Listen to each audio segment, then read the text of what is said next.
October London, what's happening, man? What's happening, man? Good to be here. Glad to have you in studio at our Black Star Network studios. Yes. It's a pleasure to be here, man. Indeed. So, everybody loves to start with where you are now. Mm-hmm. But that's not the journey. How did you get here to this point?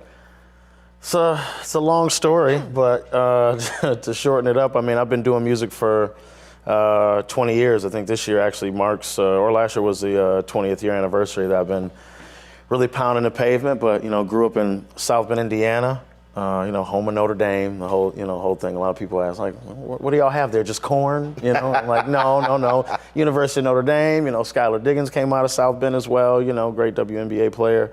But yeah, I mean, I started from just ground roots, My dad played guitar. But I never got to see that. I wasn't around yet. But yeah, it just all started from South Bend.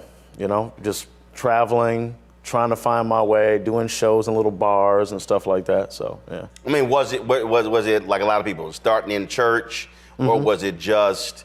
And were you? In your developmental years, was music always around you? Yeah. Were your folks playing music, stuff like that? Absolutely. They'd have parties down in the basement. Even when at my aunt and uncle's house, they'd be everybody would gather around piano, play, and just sing. So I was always listening to music. Always listening to Marvin Gaye in the backseat, listening to the Isley Brothers and Frankie Beverly and Mays. Obviously, rest in peace, Frankie Beverly. Mm-hmm. I got to meet him before he passed. So see, the thing that what you just said right there about sitting in the back seat and listening.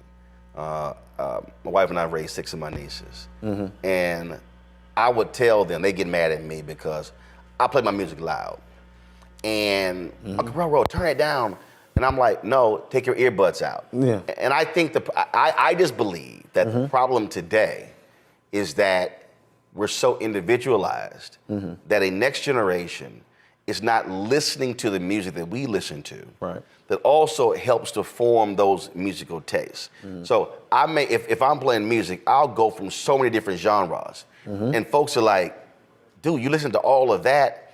Because I listen to Teddy Pendergrass, the OJs, Marvin Gaye, the Temptations, Bobby Blue Bland, B.B. King, music that my parents listened to, and I had the benefit of that as well. I think that is just so important, and if it doesn't happen, I mean, to me, that's a problem if you're growing up and you're not exposed to that. Absolutely. I always expose my son. My son is 8, and I listen to everything. And, and I'm a multi-genre artist, so he's like, oh, what do you listen to here? Who's this? Now he can pinpoint, like, all right, who is this? Now you can say, oh, that's Sade. Good. Who is this? It sounds like Marvin Gaye. It's exactly what it is.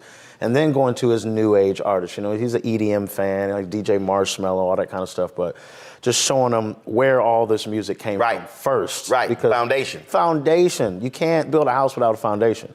And that's just what it is. Now he's listening to everything, and his palette is opened up to so many genres. So, Yep. I mean, that was. I had a brother. He worked here, and I played a video from George Lopez golf tournament of Smokey Robinson. Okay. He had no idea. And I went off. I was like, whoa. When you say you never heard of Smokey Robinson, wow, are you out of your mind? Yeah, that's crazy. You ain't never heard of Smokey Robinson. We were somewhere else, and I ain't gonna say no names. Anthony, who didn't know who Jeffrey Osborne was. Wow. He almost got stabbed. And I'm like, dog. Like, come on, you got to know this. Right, and that's just my thing. And so whenever I'm talking with millennials or Gen Z, I'm like, listen, I'm gonna need y'all to learn who folks are. So when you hear it, you understand that music. It absolutely drives me crazy. Right. Folks are like, oh man, that's how you old school do. I'm like, no. It's like as Uncle Charlie says, you could be old school and new school. Yeah, that's right. And even when this album, my first album came out, Rebirth of Marvin, talking to a lot of people and certain people being like, well, who's Marvin? Who's this Marvin? The rebirth of himself? Is he Marvin? Like, I was like, well, you're joking, right? No, Like you don't really know, even in the comments, like on Instagram, like who's this Marvin dude? I'm like, I go to their page, like, how old are you? Right, like, right. Are you serious? It's Marvin Gaye, and then his catalog started seeing more people go to his, you know, that energy and that attention towards his. So I was happy about that. So, you know, and now I have a great relationship with the Marvin estate and all that kind of stuff. So. It drives me crazy. Yeah. Because as you know, I love music. I played in the band when I was in elementary school, in junior high school, one semester in high school, which that's all of my dad. He pulled me out of the band. He was like, no, he said, you ain't here for that. Yeah. He said, y'all practicing too late. Yeah. I was like it literally went from a conversation about practicing late to he'll turn his uniform in the morning. I'm like, yo, what the hell just happened? I'm like, how we get to this point? Right. But he was like, yeah, he ain't here for that. He's like, you here for school communications, you ain't here for this. Right. Like, you know I can do both. I mean, I can kind of do both. That's right. But that, I mean, so just, you know, when you talk about the foundation, Jeffrey Osborne said something. He talked about the strings and the use of orchestra.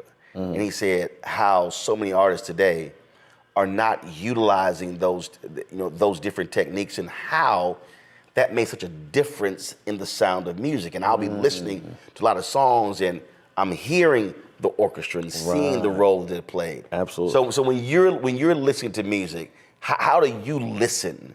I listen to it kind of just like how you're doing it. Like I take certain sounds out. I don't know how I don't know how to do it, but I'm not only listening to the track, I'm listening to the artist, and then after I listen to that, and I put on my headphones, and I can hear, like you said, the strings, and this hi-hat, and then I mix and master and engineer my own work. So then I'm also like listening to, oh, that hi-hat sounds a little hot. That hi-hat sounds a little this. He could have had a little bit more bass in that. So I just analyze everything, and I'm taking it apart in front of my own eyes, like just taking apart everything, and the artist, and then his harmonies and everything. So. You know, because I don't even listen to my own self a lot because then I'll just analyze and analyze and analyze. I like to do it for, you know, other artists. That way I'm having fun with it. So I was driving. And I'm always listening to music, and I was on. I had a Periscope or something going. Yeah. And I started breaking down the song. It was "I'm a Fool." So you had the CeeLo version, you had Alice Smith version, and what was crazy is that if you listen to the CeeLo version. The snare drum is a light tap. Listen to Alice Smith's version, it's heavy. It's heavy. Completely changes the song. Now, granted, he's a man, she's a woman, and how they're singing. But listen to that. So I'm in the car driving. I'm like, okay, I need y'all to listen to this here. I said, y'all, listen to the difference. And folks were like, dang, I ain't never noticed. But it literally changes both songs just how the drummer is playing. Really? And they thought I was like tripping. No, I said, no, I'm telling y'all. I'm like, listen to this. Wow. And they was like, why are you doing? I said, because it jumped out at me. Wow. Like her song, it totally just completely changes the song, how the drummer is playing that snare drum on that down. Really? I didn't notice that. Now I got to go back. See, I got to analyze that song now too. But or like Luther's "For You to Love." Okay. The finger snap. Okay. So again, I was on Instagram one night. I'm playing it, and I was I think it was during COVID, and I was like, all right, y'all. I said, I'm gonna tell y'all what changes this whole song: the finger snap. So then, what's crazy is Lisa Fisher loves me to death. She's on the Instagram Live, and so here I am. Talking about this song and how the finger snap totally changes the song, and she's on Instagram commenting on how they recorded the song. That's amazing, dude. That's amazing. And again, it's just one of those things. How just the finger snap, that one thing added, totally changes the song and how it's used. And so she began to talk about how Luther arranged music and how things like that. How he's heard and saw things like that. And so she starts talking about how in other songs, this little one thing right here, this little one thing right here, how he would sort of add those elements that would change the style of a song. And that's what's crazy too is, you know, a lot of these artists are sampling artists, you know, like Luther and all that. And so many people don't even know, like, I've been listening to the original for years. Right. So hearing somebody else do it, but then you get in the studio and they don't even know the song themselves like that. They just know the producer made it or remade this track, and they're like, oh, it's an original track. Like, no, it's not. Nah.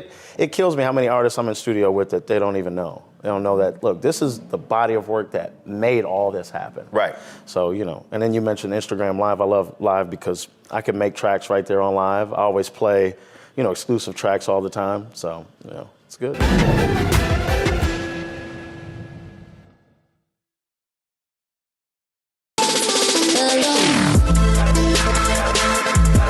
Y'all, welcome to The Other Side of Change, only on the Black Star Network and hosted by myself, Rhea Baker, and my good sis, Jamira Burley.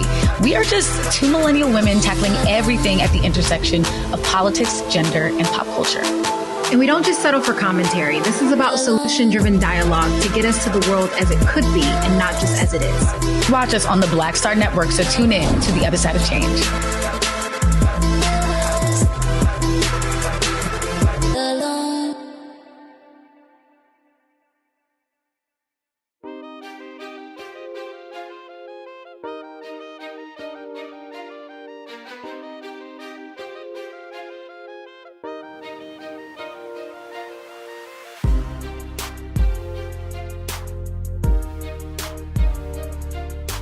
Well, see, I think that's also the difference between being a student of the craft. Exactly. As opposed to studying. Just, all right, I'm just an artist. Yep, No, studying. Right. Yep, that's right. And a lot of labels, they don't even let you do that. They just want you to do what they want you to do. And that's why I'm just so happy to be on Death Row as well. So let me tell you about that. So I was literally parked across the street. I'm driving in, and so I'm listening to music, and I'm live. And so if folks, I was like, oh my God, dangerous. I was like, y'all, it's no different when you're talking on the phone. I'm like, I'm not looking at the doggone phone, but I'm playing music and I'm talking while I'm driving. So one day I'm talking, and I said, I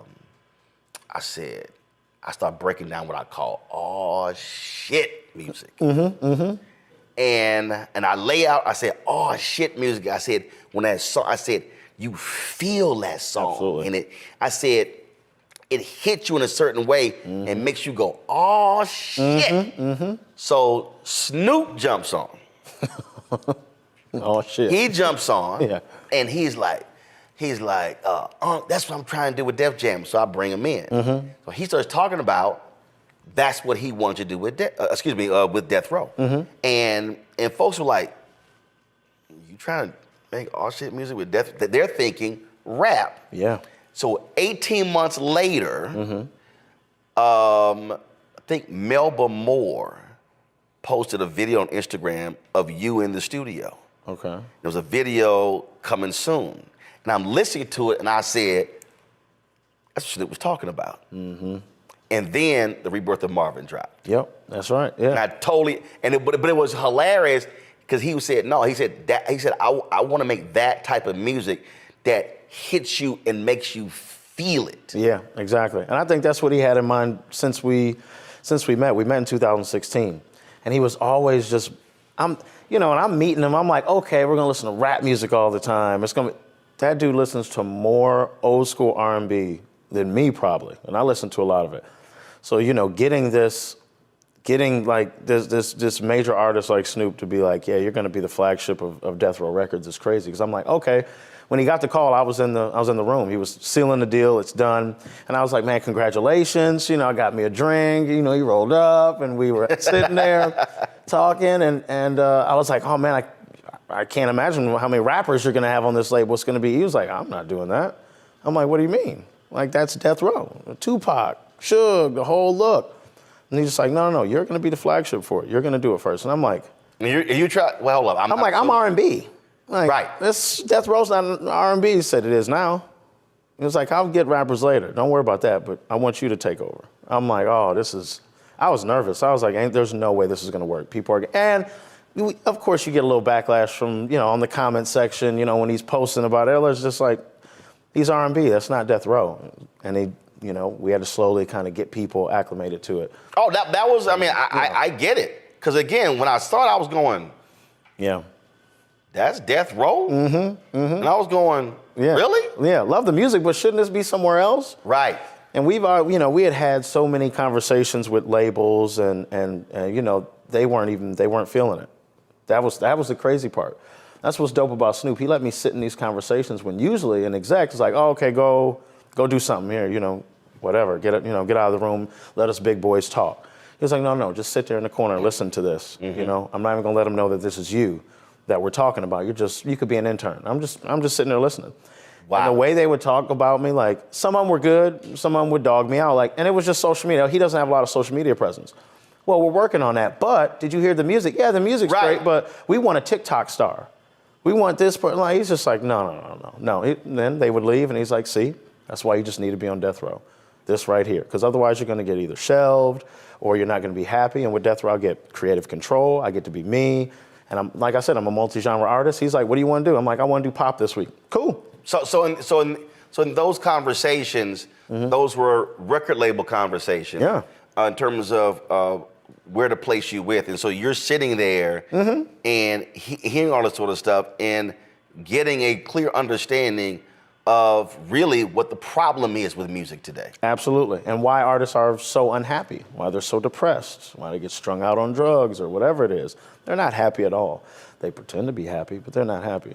If I say I'm happy, I'm happy. And if I'm not, I can always call Snoop. Hey, man, got a feeling about something. All right, cool. What's up? I'll talk to him 3 o'clock in the morning, Eastern, for him. It's midnight there. But our best conversations have always been late night between 12 and 6 in the morning. That's when me and him link up, and he'll call, and we'll just talk about videos and just music and the state of music and artists. And just to have that and not have some robot telling me what to do all the time, that's the best part about that. Well, it was interesting when you talk about these labels in terms of what you just said. It's not about the music. It's not. No. When you look at the documentaries of Motown, when you look at Barry's Ear and Smokey and all that sort of stuff like that, it was about the music. Absolutely. When you think about Jerry Wexler and Ahmed and Atlantic with Ray Charles and Aretha Franklin, it was the music. And that's what I just think today it's can you give me one hit and we're just gonna hop to the next person. That's it. Opposed to no, the music. Yeah, and then they'll give you a label advance, and then you never pay it back, or it's interest on it, and it's a trap. It really is a trap for an artist. But they don't care about the music anymore. It's about, oh, you got 1 million followers, you got 1 million followers on TikTok, and you got 1 million followers on Instagram. You could be an artist. Cool, we'll make you an artist. Huh? The person's not even into music. Like, no. Yeah, we heard you kind of humming along. We can work with that. Meanwhile, I'm in the studio for hours on end, mixing, mastering, engineering, producing all of my music, and Snoop was like, oh no, I'm not gonna let you go. No, absolutely not. And I'm cranking them out. Rebirth of Marvin, the first album was done in a week. A week? I cranked out that whole album in a week. Mix, master, everything, done. Dude, I've read some books, and some artists worked on albums for 8, 9 months, Absolutely. a year, 2 years. Yep. I remember, I think I heard like Bruno Mars, whichever, it might have been 24 Karat. I think that was done like over a 2-year time or something like that. They kept changing it or something like that.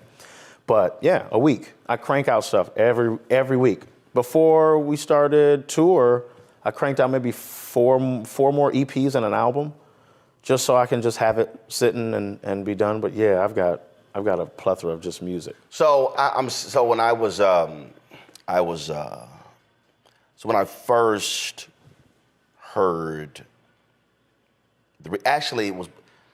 I didn't hear the Rebirth of Marvin. I read a story, and I can't forget where, about you and the Rebirth of Marvin. And then I was like, okay. Then I go listen to it. And then, like I always do, I want to listen to more than just that. So I'm sitting here going through, and then in some of these, I'll hit you like, yo, I downloaded it, now I can't listen to it. But again, so the EP Alone in a Room, then Crypto Winter, then the R&B Masterclass, and then there's a country song I can't listen to. You still gotta send me that. So yes, I do. Yep. It was off of an album with another artist.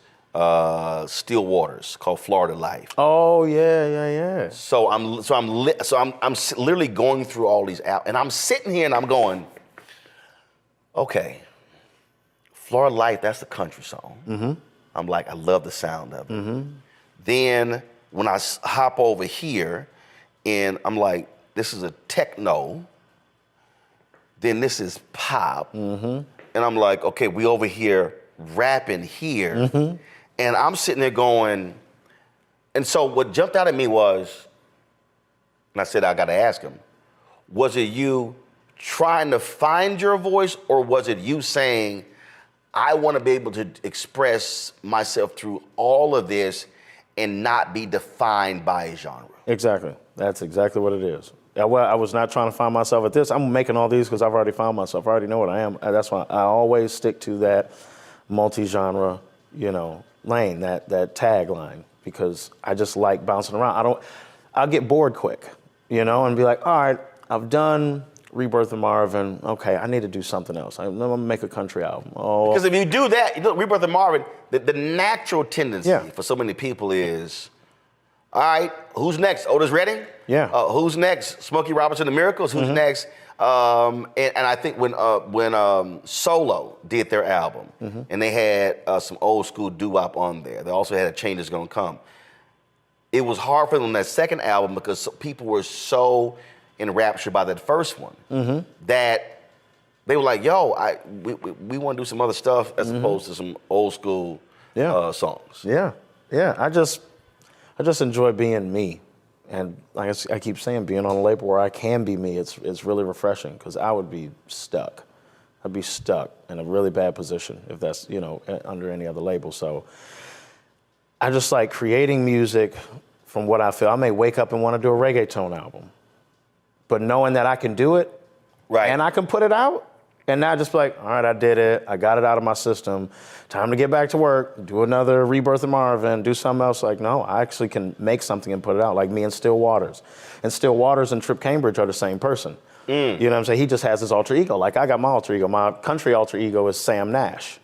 So, and I do that in a way so that way, if I do a show, right, and it's like, you come see October London, you're not going to get Sam Nash. Right. Because then you don't know, it might be just all R&B fans. And they're like, I don't want to hear this country. Right. So then I'm like, all right, if I want to do Sam Nash, which we're going to start touring, I think, this year, then it's Sam Nash, in Nashville, Sam Nash in Alabama. You're not going to get any, Rebirth of Marvin, although I'm thinking about making a country version of Back to Your Place. Thinking about doing that, which would be crazy. See, well, as you're describing that, I think Kirk Whalum is not my number one favorite artist. Amazing saxophonist. Played with Luther, played with Whitney. I mean, he's played with different people. So he did an album called In This Life. It was ode to his roots in Tennessee, gospel roots, bluegrass. So you listen to this album, you think it's country. And it was his worst-selling album with that label. And his fans were upset. They're like, dog, what is this? What's up with this country album you're doing? But it's an amazing album. I mean, it's just amazing album. And I knew it. I knew when I talked to Kurt, I knew folk were not gonna like it. And he said, man, fans just hated it. He said, but out of all of them, it's my favorite one. And typically, when I interview an artist, typically their favorite is always the least favorite of the fans. But they couldn't just embrace that he had smooth jazz on it. But you also had this amazing country sound of men and women on as well. Deeply emotional album. And it has to be difficult as an artist for you wanting to express multiple facets of you and the audience not just listen to it and give it a shot. Right.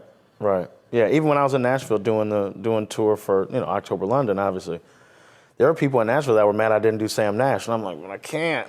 I can, but I don't want to risk it. There's 90% October London fans and 10%, I can't do it. I don't want to risk it. So that's why you just separate your fan base and say, all right, cool. Now you know if you come see Sam Nash, you're coming to hear country music. Right. You know, and if you come see October London, then and then I have my EDM, you know, alter ego and all that. So you're getting these people without getting mad. That's why from the beginning, I'm like, just to let everybody know I'm a multi-genre artist. And then going on Instagram and doing a live and being like, okay, let me play you these R&B records. Now you want to play some new stuff? Okay, this is country, bam.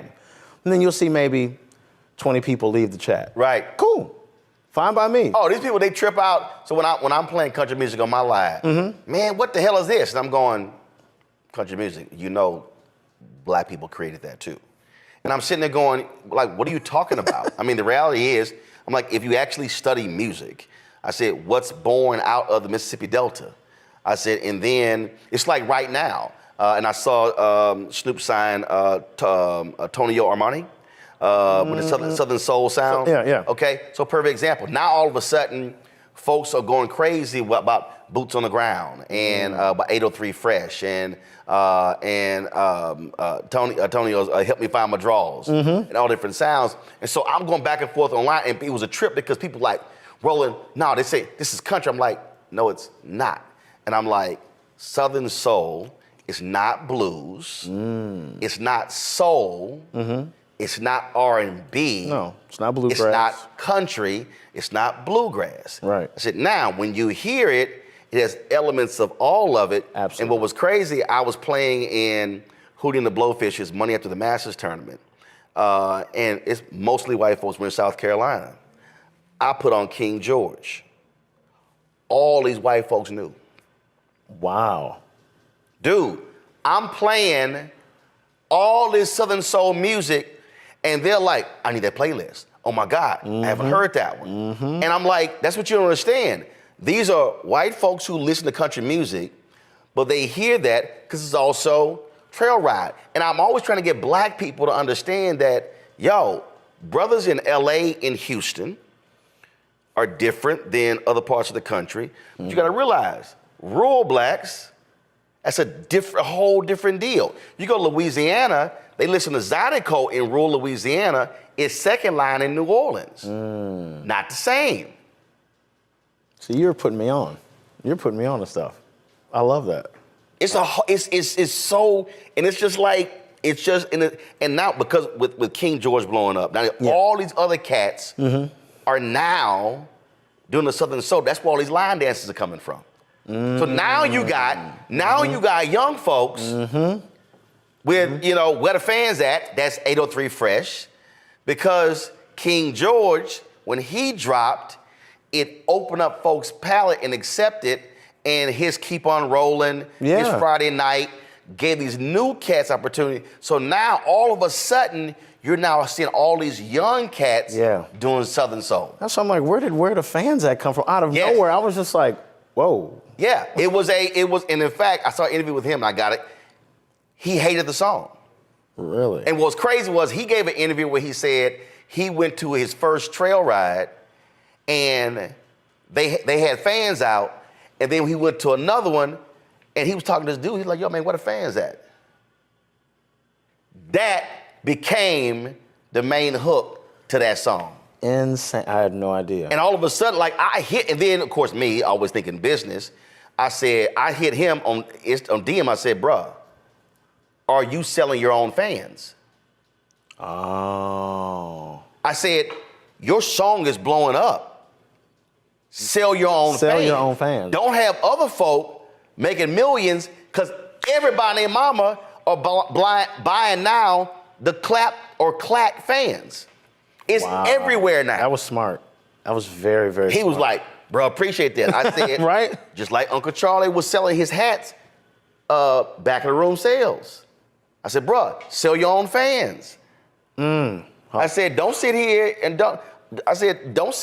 and just let other folk profit off of your song. I said, now sell all around that song. He was like, good looking out. That's smart. That's smart marketing, though.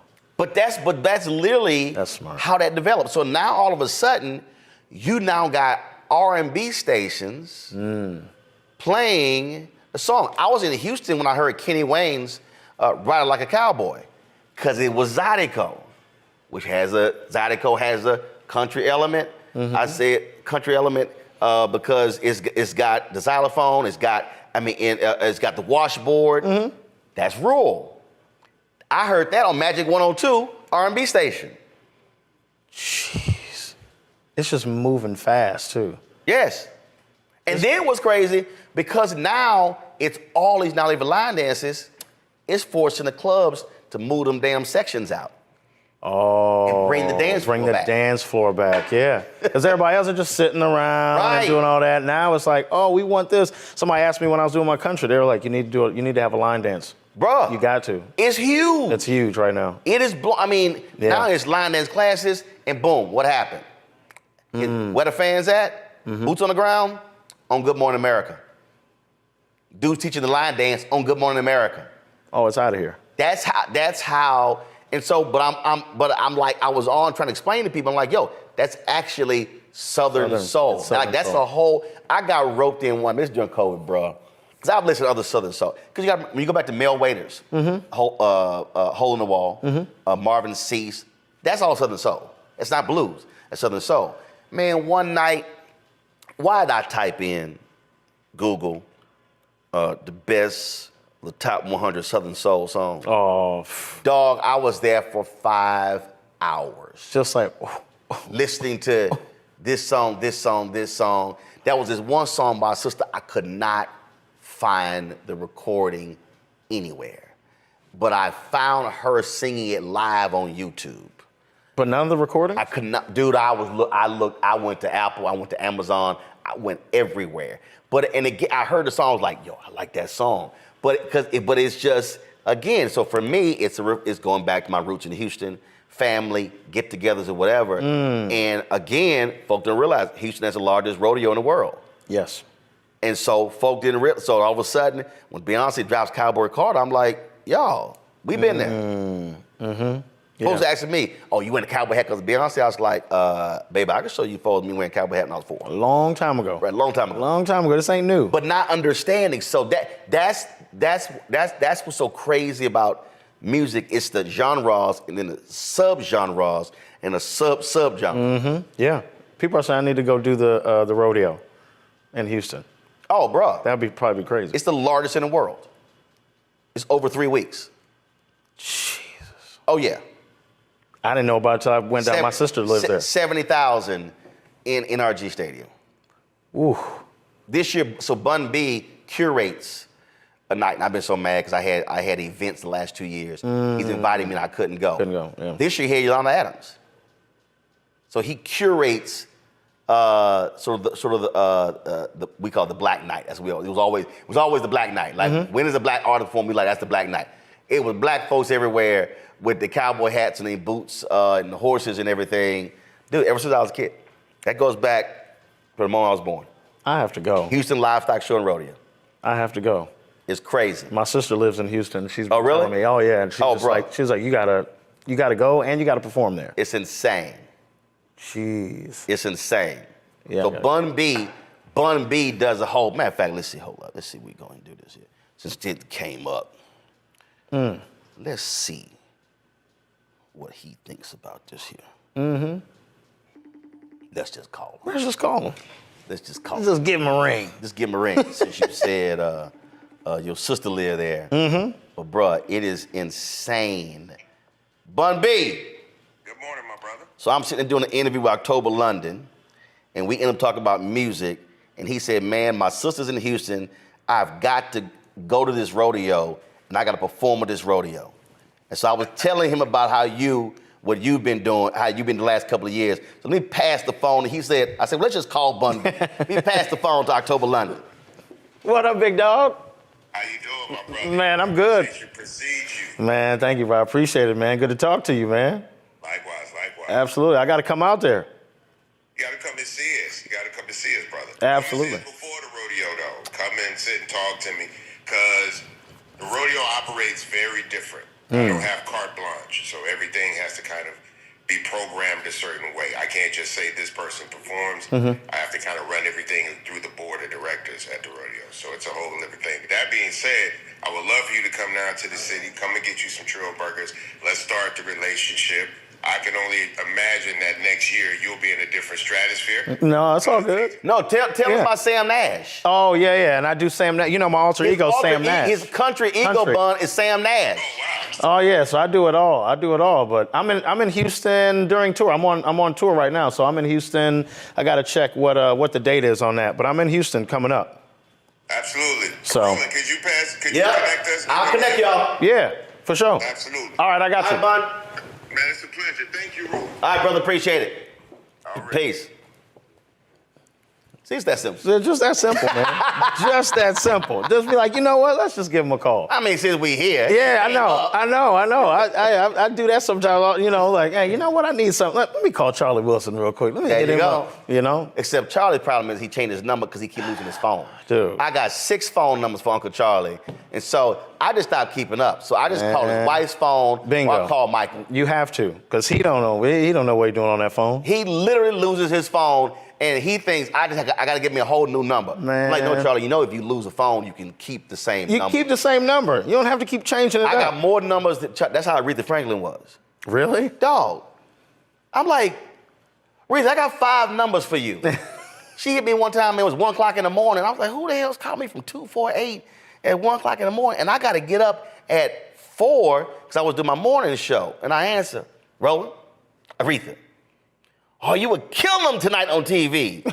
And my wife was like, who is calling? I was like, that's your sorority sister, the queen. And I'm like, so I can't tell the queen, look, I'm sleepy. Yeah, exactly. It's like, I'm up. So I had to sit here and talk for the next 20 minutes. You got to. But I was like, what the hell? She always had a new damn number. Wow. If I show you right, you're going to see 5 phone numbers. 5 different phone. Yep. That's how crazy it is. Yep. Snoop is the same way. It's several people that are like, what number am I calling, man? Right. What number am I I'm calling? like, bro, just keep one number. Yeah. Keep make it the bat phone and Exactly. change the other one. Exactly. Because Just I have ain't a trying to backbone. sit in and be sending you DMs like, yo, what's up? I Yeah. can't reach you. And then I gotta wait, and you're not on social media, so I'm like, oh yeah.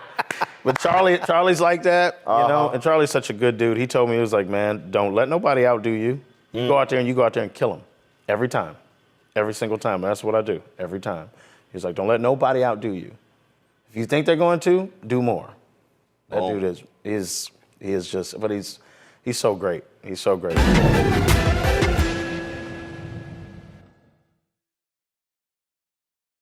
Hello, I'm Isaac Hayes III, founder and CEO of Fanbase.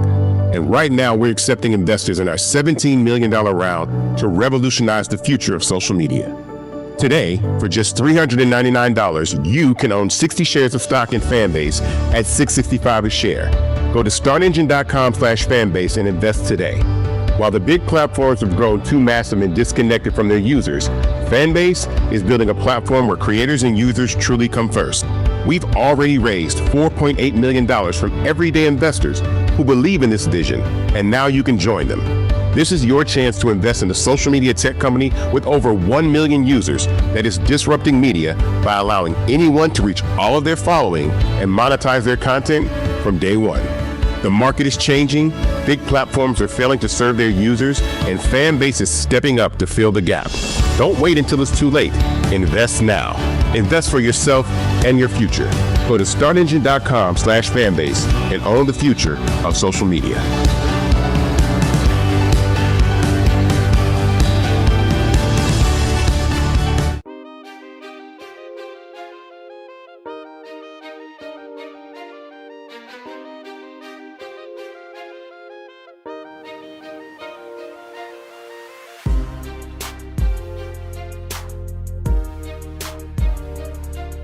Well, what I love, and like he said, old school, new school. He said, take your pick. I got old school hits, I got new school hits. Yep. Got all of that. But one of the things I was talking to somebody about Uncle Charlie is that what bothers him is the crossover. That he should be bigger. Should be, because what he's accomplished. Do you think about that or worry about that? Worry about, you know what, I really hope a white audience embraces me versus I'm just gonna do me. And because Luther was like that. Luther wanted to desperately win a Grammy for pop. Even when he was winning for R&B. it drove him crazy. It was even in the documentary. I talked to some folks before that, so I was very well aware of that. And it just ate at him. And the year it happened, it's when he had the stroke. Wow. He couldn't even enjoy it. The year he got Pop Album of the Year, Pop Song of the Year. Wow. But Dance with My Father. And he couldn't even enjoy it. Couldn't enjoy it. And there were folks who were telling him, Luther, you got all of this because of black people. Why are you so just focused on that? Yeah, I'd be lying if I said I didn't think about that. I do all the time, really. I'm like, if I could just cross over here just to. Why? And is it the money? Is it bigger sales, more money, bigger venues? Or is it I want more people exposed to who I am? I just want more exposure. Yeah, obviously the money comes with it, bigger the venue, bigger the payday, right? But I'm just like, man, I really feel like more people should hear the music. I really, cause like I've been saying, I make so many genres, I want them all to hear it, but, if I'm doing EDM, the R&B people aren't gonna, so I want to cross over so I can be like, and it could be some of the awards too. I just got my first Grammy and I'm happy about that. But I'm not as happy as I thought I was gonna be. I went for it and for it and for it. I'm like, yeah, I just need a Grammy and I got it. And I was just like, for some reason I thought the sky was gonna change colors and everything was gonna, I won a Grammy, which I'm happy and proud of. I remember the year Raphael Sadiq yeah. was nominated for a Grammy and no longer had a record deal. Wow. When he did, hold on. I told you I listen to music. Yes, you do. When he did, and I'll never forget, it was, let's see here, artist. Didn't he win for Cranes in the Sky? With Solange? When he did the album, The Way I See It, which is phenomenal. Love That Girl. The song Just One Kiss was just Joss Stone. The song was Stevie Wonder. He's got Stevie Wonder, Jay-Z, Joss Stone, Rebirth Brass Band, all on that album. It's an amazing album. That was 2008. When he got nominated for the Grammy, he didn't have a record deal. Because and what's interesting is, and when the Rebirth of Marvin came out, I immediately thought of this album because this album has an old school feel to it. You listen to this album, it has an old school sound to it. Just like Eric Benet put out an album, and he has a song on there with Eddie Levert. Eric Benet put an album out in 2010 called Lost in Time. Okay. It you can hear Philly sound, you can hear Motown sound, but again, it's so crazy. And in fact, one of those cats, who was it? So first, when Beyonce had success with Cowboy Carter, I told Kirk, they need to reissue In This Life. And I think I told one of them when Rebirth of Marvin dropped, I said, matter of fact, I tweeted it. I said, this would be a perfect time for Raphael to re-release that album because the audience now was ready to hear it.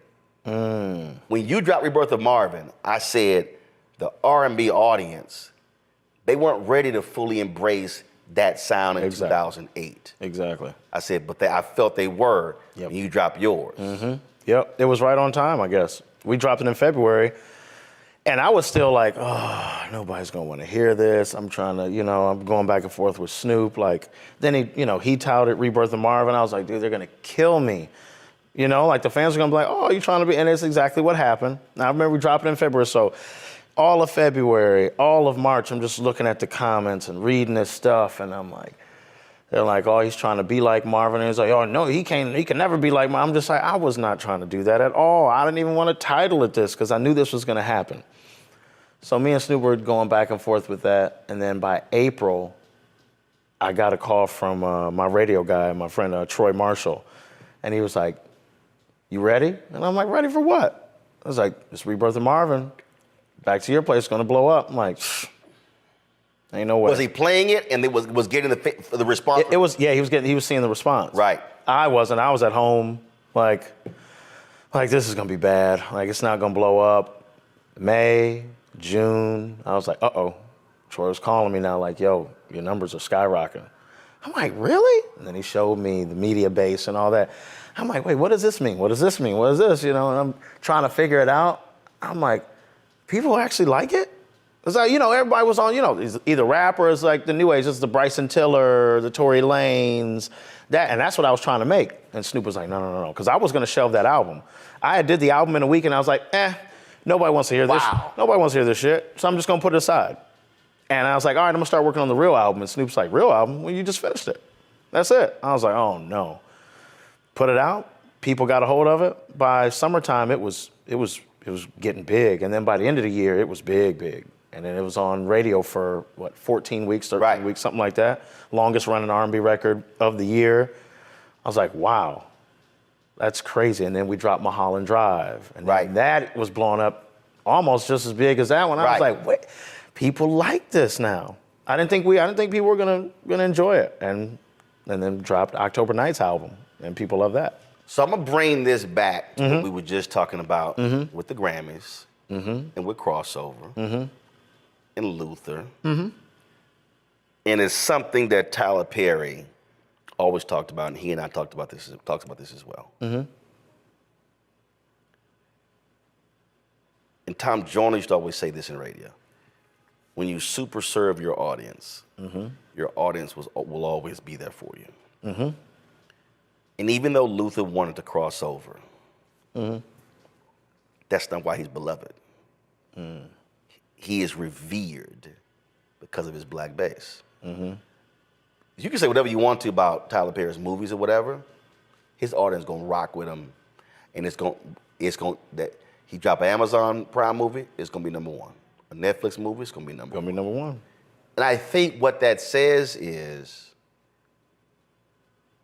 if the audience here says we got you, that's who you rock with. And if the other folk don't get it, that's on them. But I think that if someone takes this audience for granted, trying to chase this audience, you end up with no audience. Yeah, can't chase an audience. You gotta let them kind of get a hold of you, and that's I'm trying my best to, not look at it that way. I think it's just me just wanting the other. It sounds crazy for saying it. The other artists in me to get there. I just feel like I just want that. I want that radio presence now, and I want for this artist. It's almost like a friend, having that. Even Tripper Stillwaters, like he has his own market, and I'm pushing for him. Like, let's go get this, because I know he's got a different market over here. So here's how I see. Trevor Jackson and I had this conversation. Same thing, because Trevor is very much like you, and like he wants to put out. He's like, man, I got this, and then acting, whatever. And I remember what I said to him was, I said, you got to do you. But the other thing, though, what jumps out is, the reality is, if you keep killing it with October London, you're actually in a better position to introduce them to absolutely.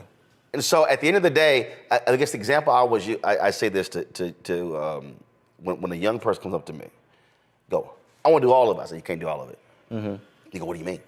You do all of it. I said, I do all of it today. But I had to pick a door to walk through. You got to. And then when I walked through that door, there were 2 doors behind there. Then if I picked one of those, then there were 3 doors. I said, then I was in a position where I can do television, radio, newspaper, digital. Yeah. I can be in front of the camera, behind the camera. I said, but at the outset, I could not do all of that. No.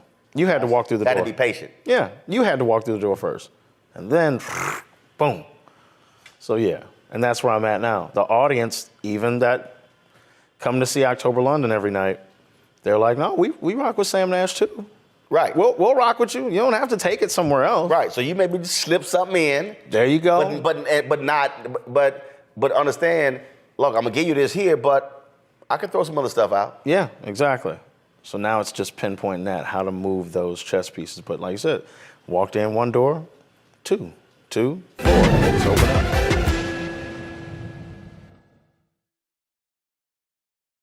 What's up, y'all? Look, Fanbase is more than a platform. It's a movement to empower creators, offering a unique opportunity for everyday people to invest in Black-owned tech, infrastructure, and help shape the future of social media.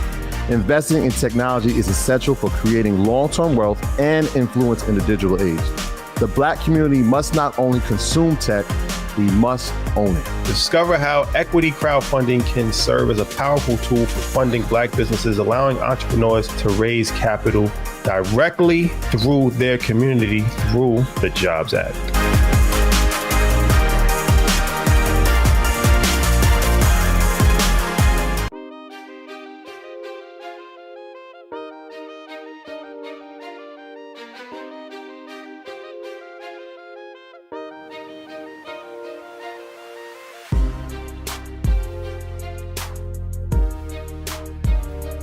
What did you learn from the Maxwell tour?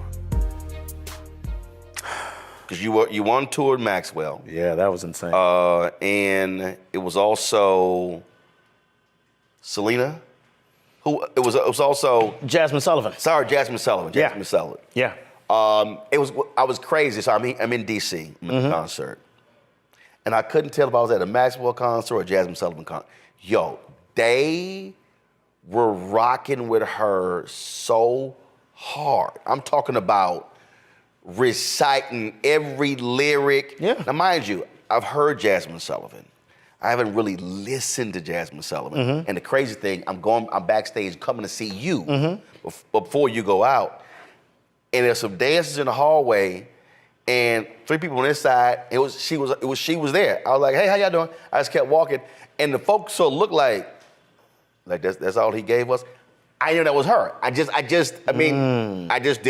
never met her before. And so it's not like I automatically would recognize. And again, I was just trying to hurry up and get to see you before you went out on stage. Right. But that was crazy, just how you're sitting there, 3 different artists, and how the audience was rocking with all 3 of y'all in different ways. It was insane.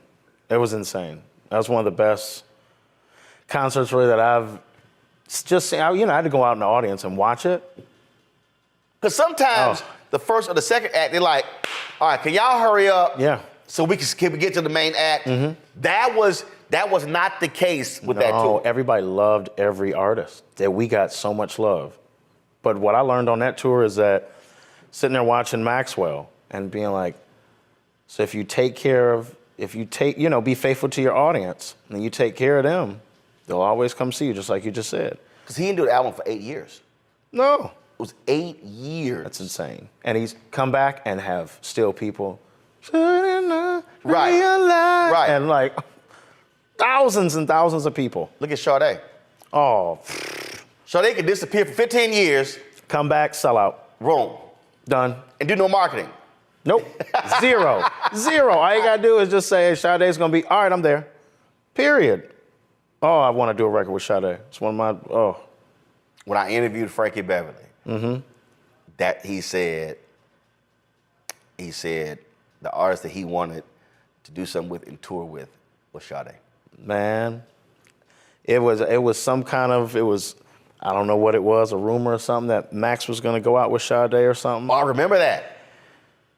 And I was like, and then Max was calling me, and I was like, man, if you tell me that I'm gonna go on tour with me, Maxwell, and Sade, I would lose it. I'd be calling you, Roland, it's happening now. I'd lose it. God, I hope that comes into fruition. So for you, what is it about Sade that caused that reaction from people? It's a breath of fresh air. It's a clean slate. When I listen to her music, I could just, anything that's going on, I could be having a bad day, listen to Sade, it's gone.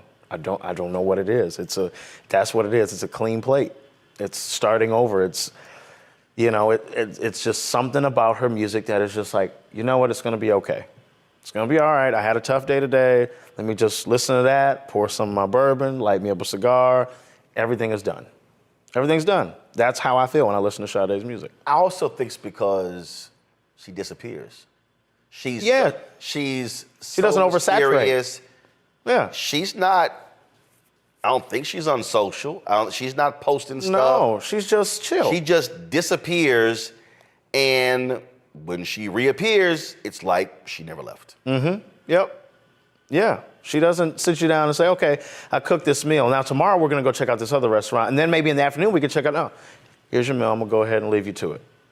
I'll see you in a bit. When it's done and you've realized this food was amazing, then I'll come back and be like, you want some more? You want some dessert? That's how it is. And then she feeds you, and then you don't hear from her for 8 years. 8 years. And you like, man, that was a great meal. Is your sister gonna call me back? Yeah, right. I want another meal. Ghost. Yeah, you want to eat the same meal, and it's just like, now you're fiending for it.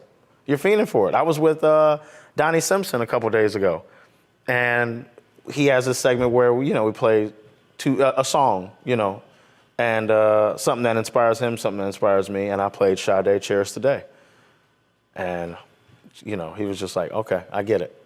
I think he played Lisa Stansfield, and I love Lisa Stansfield. So Sade just does something for a lot of people. It's just I think it's just a vibe. It is a total vibe. Vibe. That's it. She can come out whenever she wants. Right. Because how old is she? What is she? How old is she? She's not.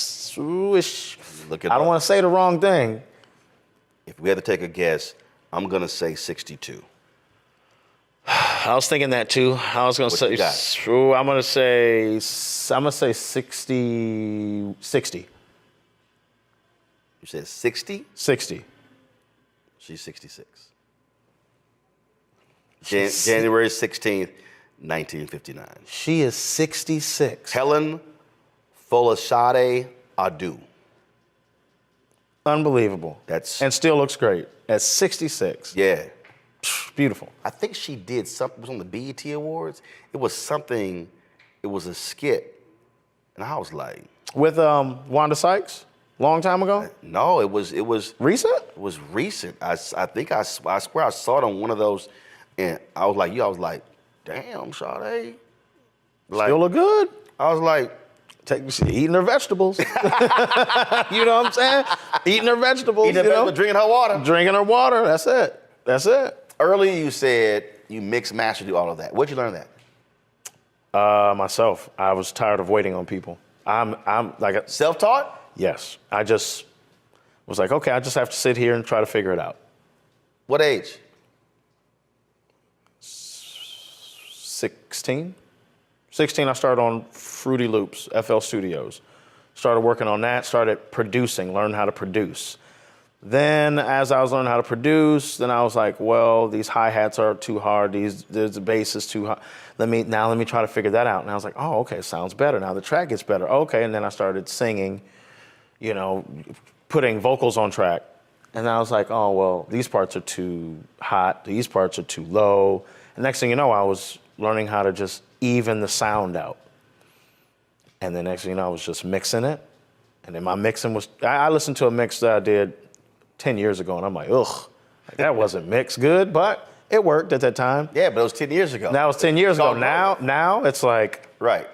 I'll mix something, take it to the big boys, and they're like, what do you need? I'm like, I just want an extra mix. He's like, dude, it sounds amazing. Who mixed it? And they're naming mixers. And I'm like, me. He's like, what? Who's gonna master it? I'm like, me. I'm like, I don't wait on anybody. Snoop loves that about me. I'm like, he's like, okay, we need this done, this done, this done. Cool, all right, I'll be back, give me an hour. I'll be right back. I'm gonna go pour me a drink, make a song, boop, done. He's like, all right, we're gonna get it mixed. I'm like, oh, don't worry about that, I'll do it. Oh, you know how to mix. Just chill, I got you. Like, I ain't mixing drinks, I'm gonna mix the songs. I'm mix the songs. So he's like, all right. And then I'll send it to the other room, studio, the mothership, bam. He's like, sounds good. And I'll be like, let me tweak it because the bass is too hot in here. Let me go back in. I'll go back in the room, tweak it, send it right back, done. Song's done, ready to put out. It's like, we can put this out now? Yep. When do you know not to tinker with it too much? Because you said people start changing stuff. Yeah. When do you know, no, That's it. And I'm thinking that's how Berry Gordy was. And then there was some song that Smokey put out. They put it out. They put it out, and it was out 3 weeks. And he called me at 3 o'clock in the morning. Was like, "I'm changing the whole song." And he made Smokey come out of the studio because he just it didn't feel right. But when do you know? No, that's it. And when do you tell yourself, "Don't touch it again"? When I get in the car and listen to it, car never lies. Car never lies. No matter what kind of car you're in, car never lies. So you don't want, your deal is forget hearing it in the studio, all these wonderful professional speakers. I need to hear it the way the audience is going to hear it. Bingo. That's it. I listen to it in the studio. You got these big, gigantic $100,000 speakers. Everybody rocking with a $100,000 speaker in no car. So it's like, all right, let me listen to it in here. If I can dial it in here, get it to where I need it to go to the car, and I'll play it in, and I'll go out to the car, parking lot of Snoop's. I'll listen to it, and it comes on, and it's too bright. Then that bass in there was drowning out that brightness. So now I got to go back and be like, oh, okay, tweak it, go back out. Everything sounds And even. are you literally taking Good. notes, or are you just taking notes? I'm just mentally taking notes, and I'm like, okay, cool. Volume for the mixing is always going to be, mastering ain't nothing but volume control. It's just making sure it's loud enough for, for sound, for radio. Right. Go back in, tweak it a little bit more, go back out to the car, it's done. And I just say, all right, that's it. I go to the next one, go to the next song. Now all of them have to be fluid. Got it. Now all of that, now listen to the whole album front to back in the car. Wow. And then I'll be like, oh, that's great. Now some songs might be louder than others. That's just one tweak, get it to that level. So explain that. I've listened to some songs where I'll be listening, and all of a sudden, the volume goes up on the song. Then in the same song, the volume drops, and I'm in the car thinking I got my parking thing or my brake thing on. You know how your car automatically brakes, and it's like some songs that happen. It actually drives me crazy. Yep. Just poor mastering. That's it. Somebody didn't listen to it all the way through, and just I always wondered that. Yeah, they just because didn't. I'm in the car like, why in the hell did my song, did the music go down? Yep. Then all of a sudden later it just comes up, goes back down. It drives me crazy. Yep, it's all master. Oh, well, yeah, no, I get it. It's just the master wasn't correct. It's something when it masters, I'll master like in bulk of the album, and it'll go through and alter the level and say this song's higher, so let's bring this down and this up, and then it'll kind of level it all out, and then you get a smooth sound, smooth. People, we were chatting once, and you made it clear. No. So I asked you, when I said, hey, are you New York or are you LA? During the interview, like, no. Indiana. Go South Bend. South Bend, Indiana. A lot of folk will say, yo, man, I got to leave. I got to go where the action is. Why? Why did you say, no, I'm good. I can still do this here? I'd go crazy. I can't do it. I'm just an Indiana boy. I cannot do it. I just feel like I would change in a way that I would not like myself. So I make sure that I'm good. And also the other reason is my son is there. He goes to a great school, and I don't want to take him out of that school. And it's just good living where I'm at. I mean, the cost of living in Indiana is so low, And I just like my city. But I feel like if I were to leave, go to New York, go to LA or whatever, nah, I don't want to be on the red carpet. So many distractions, Too many distractions. Do you think it would change your sound? No, it wouldn't change my sound. Not at all. Not at all, because I can drown out all that. Would it change your focus? And maybe it would change my focus, but maybe in a good way, because I think I would get really addicted to work. Really addicted to where I'm like, oh, this. Oh, I might as well do this. Let me do this and this. And I want to do that? Yeah, but I want to do it the right way. But I feel like in LA, I'd be trying to keep up with this guy, and I'd turn into a monster that I don't want to turn into. But you also said the whole red carpet thing, and that's always, we want you here and here and here and here and here. And a lot of people, they crave that. They want to be, they let the tabloids know when they're coming or showing up. Yeah. And I've been out there a little bit longer than what I need to be. I get that a little bit. I'd be like, maybe I should do this and have the cameras fast. And I'm like, all right, get out of that. Go home. And I'll go home. and I'll go sit in the bar at my parents' house. Me and my dad sit there, have us some tequila and some wine, and we just chill and talk. And then I'm back level. So I always just, as soon as tour's done, I can't wait to get back home. Can't wait. Even in the middle of the tour, like we stop in Chicago, we're off for like 3 days. I'm going home. I'm going to lay in my own bed. Right. I want to touch my coffee maker. I want to drive my cars that I paid for. Like I'm a car fanatic, so got a garage of those. So I want to drive those. How many cars? I have 2 now, 2 on the way. 2 on the way, but I usually have 4 or 5. Was it Rolls or Bentley? Well, I saw you. I had the Rolls, which I used in the video. Got it. Got rid of that, trade that in for a new Rolls-Royce Cullinan, that'll be in June. Ferrari SF90 will be here in June. I got a Lambo in the garage, I got a G-Wagon. See, here's the thing. I'm not a car person. Yeah? Bruh, I don't even, let me tell you how bad it is. Henry gets mad at me. I just got rid of my Navigator. Had it for 16 and a half years. I think I went a year, I ain't even washed it. I don't care. First off, you had a Navigator for 16? 16 and a half, I bought that bad. I was living in Chicago. I went home for Thanksgiving. My parents had a car that was like 100 and some odd thousand miles. So I said, listen, y'all give y'all car to my sister who needed a car. I'm gonna give y'all a Toyota Corolla. I'm gonna give y'all my Corolla. It's paid for. It had like 40,000 miles, y'all good.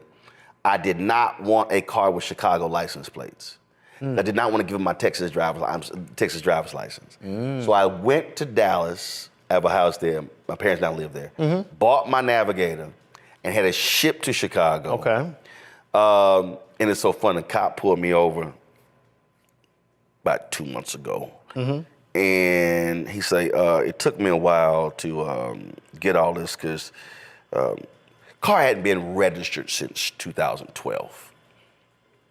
Because I had to give him my driver's license, and I had to put some other, I didn't want Illinois plates, I didn't want Virginia plates, because I am from Houston. Got you. So 16 and a half years. I walk in, dude's like, so are we leasing? Nope. He said, we financing? Nope. He said, what are we doing? I said, we're going to negotiate this number. I'll be back in 15 minutes. Went to the bank, got a cashier's check. There you go. Pay for it. I ain't want to. And so I'm not, the only car I've ever desired is the Dodge Viper. That's the only car. Really? The only car. I do not care. And when I say I do not care, you're just like, I literally do not care. I don't care if I drive anybody with me. I don't care if it ain't washed. I don't give a damn what you think.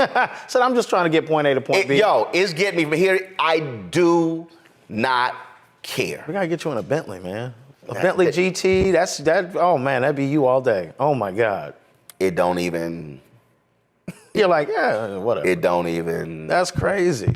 When I got my Sprinter for the business, we travel. I had like a month, I went, wow, this is the first Mercedes I've ever owned. Okay. And if it was exactly what I then said, I said, and it was 100% tax deductible. Oh, absolutely. All my cars are under the business. Every car's under the business. No, oh yeah, you gotta do it right. But I was like, but I've never, other people, now if I see it, Porsche's nice, that's not, I can see that. But it does nothing to me. Wow, and for me, I might love cars more than I do music. I've always had that in me though. But if I see a new camera, oh, you're tech. Now I'm like, okay, what can I do with this? So for instance, like I'm sitting, and I'm always about multi-use. So your guys right now shooting with a DJ Osmo, and people are trying to get me with the Osmo, and I hate the Osmo. What I hate the Osmo, because that's all it is. I can't do anything else with it. Now, what I would tell your guy, to get the DJI Action 5 and get the selfie stick, and now all of a sudden, I can now do a bunch of different stuff with that camera. I can sit that DJI Osmo down, I can take it off, I can attach, I can take it apart, I can extend it, I can now have a selfie stick, I can put it on a selfie stick on my golf cart as it walks with me and record my swing while I'm walking. I can't do nothing with the Osmo. You hear that, Chris? That's just sort of how I You hear that, Chris? That just sort of, so again, like literally, I was like, yeah, that's why I don't get the Osmo. I just, so you like tech? Yeah, that's But cars, I remember when I saw your Instagram post, I was like, oh, okay, that's nice. It just never done anything for me. Yeah, cars have always just been, since as a child, I just always, for Christmas, what do you want, Jared?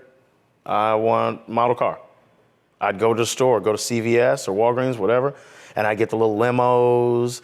I'd get, it was cars nothing. I didn't want action figures. I didn't want video game console. All I wanted was cars. Wow. That's it. And my Uncle Al would send me Mercedes. That's when I fell in love with the Gold Wing doors. I love that. And it was like always like that. Oh, that beautiful car. That car is worth $2 million now. It's crazy. I wish if I'd have bought one then, or, as a teenager, 18 years old and bought it, well, I didn't have money like that, but I would have made $1 million off of that car. It's crazy. So I've just always been a car person. So that is if I can get in a car, listen to Sade, man, go get me a steak. I noticed a steak place by her too. Oh, of course, of course. Need me a steak. When did you start this? This is brand new. I teamed up with Mr. and Mrs. Bourbon. And we got a great product out of this. Like, they were working on all their whiskeys in Kentucky, and went and picked out a blend, and we waited it out and got just a beautiful product, man. And people are buying it like crazy right now. Especially we just knocked out the first show, handing out flyers with the QR codes, and it's smooth. It's smooth. Now, do you also have your own cigar?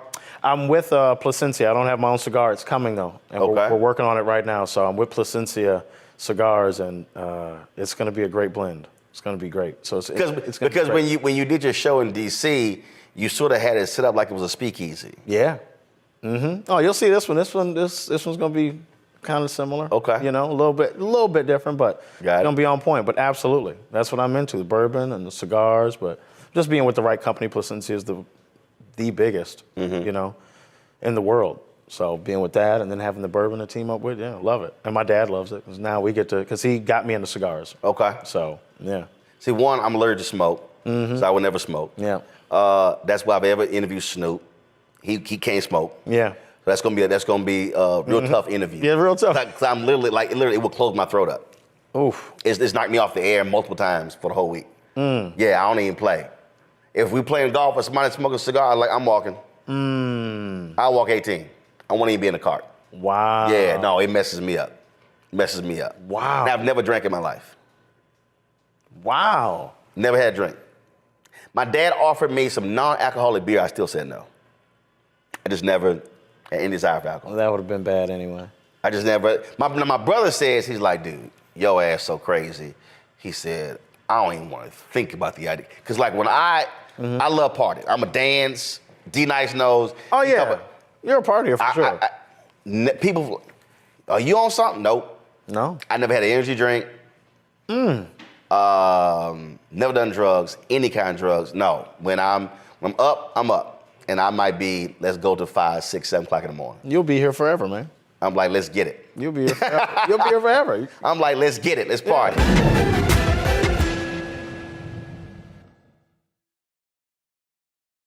Hatred on the streets, a horrific scene, a white nationalist rally that descended into deadly violence. White people are losing their damn minds. As an angry pro-Trump mob storms the U.S. Capitol, we've seen shots. We're about to see the rise of what I call white minority resistance. We have seen white folks in this country who simply cannot tolerate black folks voting. I think what we're seeing is the inevitable result of violent denial. This is part of American history. Every time that people of color have made progress, whether real or symbolic, there has been what Carol Anderson at Emory University calls white rage as a backlash. This is the rise of the Proud Boys and the Boogaloo Boys. America, there's going to be more of this. Here's all the Proud Boys, guys. This country is getting increasingly racist in its behaviors and its attitudes because of the fear of white people. The fear that they're taking our jobs, they're taking our resources, they're taking our women. This is white fear.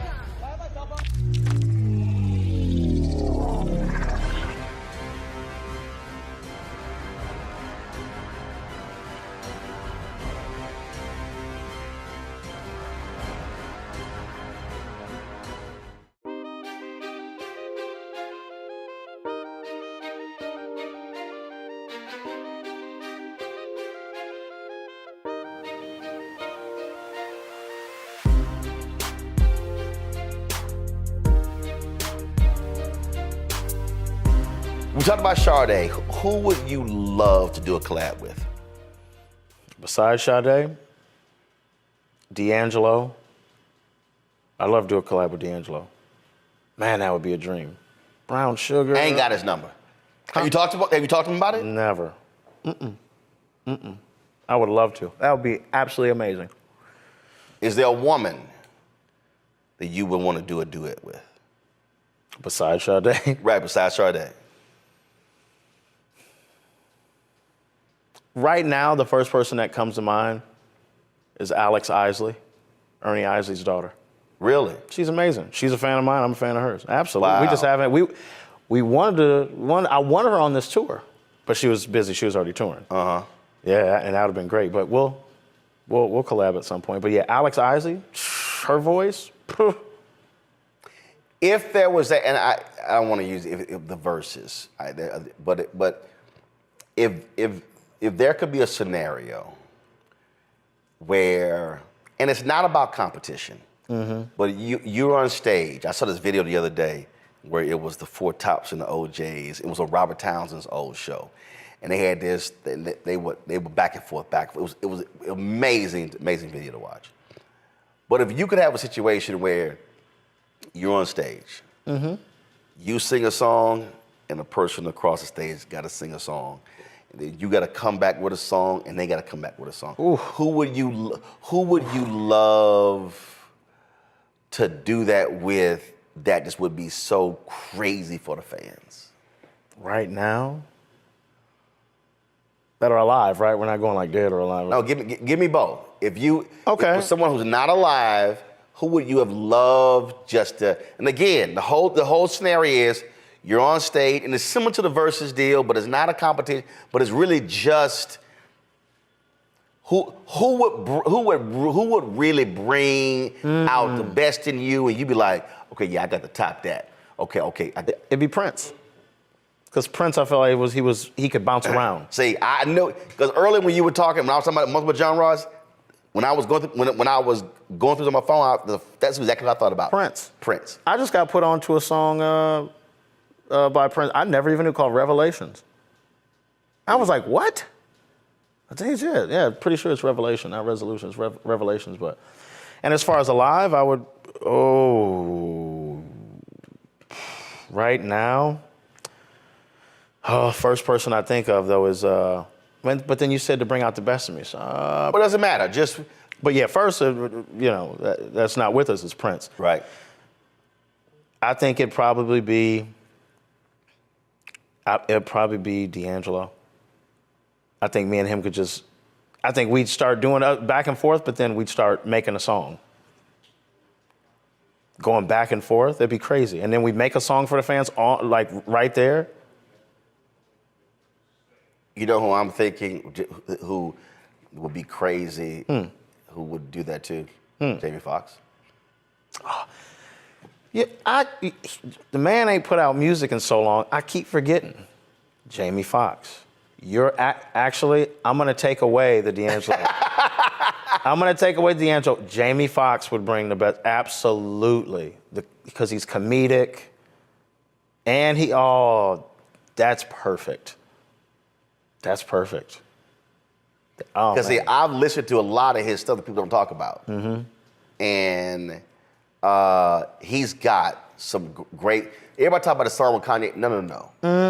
Some stuff. He's just in terms of listening to your music, listening to his style, would really mesh with the audience. Yeah, I heard through the grapevine he's thinking about putting out an album, so I'm definitely trying to be a part of that. Would you try to make me call him? No, not at all. Check. No, not at all. You actually doing this? Yeah, you doing this or not? Me and him have run into each other. I saw him recently, and I was like, hey, man, because I didn't think he'd remember me. I was like, hey, man, I'm October. And he's like, I know who you are. Like, telling me who you are. You telling me this? I'm like, my bad, man. I just, I do this stuff. People always like, why you introduce yourself? I said, no. I said, I don't assume anybody knows me. Yeah. I'm Roland Martin. He's like, why are you giving your full name? I'm like, well, that's my name. That's my name. I said I was trained to introduce yourself to people. And so I'm like. So many people that I've ran into, I'm just like, they're coming up to me like, man, I'm a fan of you. I'm like, but you're you. Right. Like even Charlie. Like I'm just like, they're like, oh, Charlie wants to see you in his trailer. For real? That I don't think people understand what that feels like. It's crazy. When I remember we were at Essence, and I go backstage, and I meet In Vogue. I had met them years earlier when they came to the radio station in Dallas, but this was totally different. And they were like in Japan for months. All they saw was on CNN. They were like, oh my God. And so then, that's why I get me Gabrielle Union. And Holly Rousey Pete was like, Gabby, you gonna let somebody else talk to Roland? Because she was like all into politics or whatever. Mm-hmm. So it's always crazy where you like, no, I'm a fan of you. Yeah. No, how you a fan? No. For real. Because Hank Aaron, met him at the White House, sitting next to Harry Belafonte. Walked over, I said, I've always been wanting to meet you. And so he stands, both of them with their canes. So he stands, I said, no. He said, no. I've been waiting to meet you. That's crazy. And he stands up and he begins to talk to me about how much he appreciated my work. And like 2 years later, he hand-selected the winners of the Henry Aaron Courage Awards. And I was one of the people who he picked. I know, you're like, this is crazy. Dude, I'm like the same way I'm going like, for real? No, you, and that's why I was like, no, you stay sitting, no. He said, no. I'm standing up, because I've been waiting to meet you. Blew me away, bro. That would have blew me away too. I'm like, this is crazy. Blew me away, and I already met Mr. B, and he was the same way. They were sitting right next to each other. It was crazy. That's nuts. It's nuts. And you never get used to that. Right. But this is what I tell folk though, and this is really, and it goes back to how we started the conversation. It's the work. At the end of the day, it's the work. If you don't do the work, if you don't produce the songs, if you don't make them have that all shit feeling, exactly, they're not gonna say that. Exactly. It'll just be passerby or just, hey, all right, cool. But it's some artists I see, yeah, all right, but they don't move me. But when somebody, no, I rock with you. Yeah. It's a whole different feeling. Yeah. I was in the back of my dressing room. I don't know where I was, Atlanta somewhere, and Kim came to see me. I was just like, he was like, hey, Kim wants to see you. I'm like, what? Yeah, tell him come on back. He came back. We're joking, talking, and then before he left, he turned around. He's like, I'm really getting tired of hearing you on the radio all the time. I was like, well, good. No, your response should have been, because you've been taking too long to put your album out. Like, where we gonna get it? I need some more, hey, girl. I need some, you know what I'm saying? Come on, like, that. Me and him should go on tour. That'd be crazy. True that. I need to hit him up and tell him, I'm like, man, why don't we just go on tour? I'm gonna send him a text too. Me, him, and who else? Me. Special guest Jamie Foxx. Oof. That'd be crazy. I mean, you speak it. What we're gonna call that too? We're gonna call that. We're gonna call that.